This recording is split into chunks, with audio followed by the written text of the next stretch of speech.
இது நிரந்தரம் கிடையாது. பட் இது தெரியுமா நிரந்தரம்? இப்போ ஒன்று இருக்கு பார், இதுதான் நிரந்தரம். அதாவது முதலமைச்சர் விஜய் அவர்களை எவ்வளவு கேவலமா ஏஐ மூலமா எங்களுக்கு சித்தரிக்க தெரியும். பட் நாங்க அதை பண்ண விரும்பல. ஏன்னா நாங்க நாகரிக அரசியலை நாங்க கடைபிடிக்கிறோம்.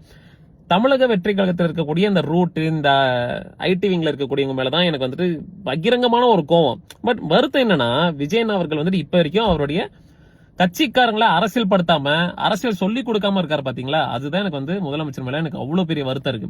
ஏன்னா நீங்க தான் உங்க கட்சிக்காரங்களை திருத்தணும். ஏன்னா அவங்கள திருந்த மாட்டாங்க, திருந்தாத ஜென்மங்கள். இப்போ கலைஞர் அவருடைய கால் தூசிக்கு சமமா இருப்பாரா விஜய் அவர்கள்? அவர் என்னடா பண்ணல தமிழ்நாட்டுக்கு? பெண்களுக்கு சொத்துல சம உரிமை, விவசாயிகளுக்கு இலவச மின்சாரம், பெண்களுக்கு அரசியல போட்டியிடுவதற்கான இடஒதுக்கீடு, பெண்களுக்கு அரசு துறையில இடஒதுக்கீடு, மிகவும் பிற்படுத்தப்பட்டவருக்கு இடஒதுக்கீடு, தாழ்த்தப்பட்டவருக்கு இடஒதுக்கீடு, உருது பேசும் இஸ்லாமிய சமுதாயத்துக்கு இடஒதுக்கீடு. இன்னும் என்னடா பண்ணல?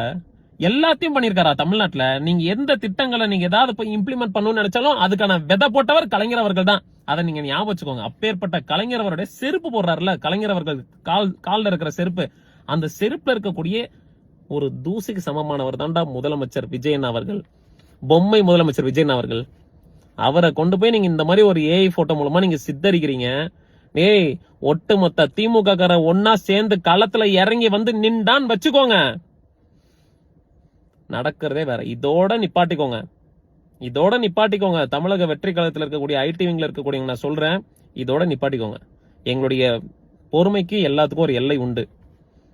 அப்பேற்பட்ட ஜாம்பவன, அப்பேற்பட்ட ஒரு மகத்தான தலைவரை, அப்பேற்பட்ட தமிழ்நாடு மட்டும் கிடையாதுரா, ஒட்டுமொத்த இந்தியாவே கொண்டாடக்கூடிய ஒரு தலைவர் பிரதமர் ஆகிறதுக்கான வாய்ப்பு வந்து அந்த வாய்ப்பை வந்து வேண்டாம், என்னோட உயரம் என்னன்னு தெரியும் அப்படின்னு சொல்லி அந்த வாய்ப்பை நிராகரிச்ச ஒரு தலைவர் என் தலைவன். உங்க அண்ணனை வந்து என்னடா தியாகம் பண்ணிருக்காரு. தோற்காத சட்டமன்ற உறுப்பினர்ரா எங்க தலைவன்.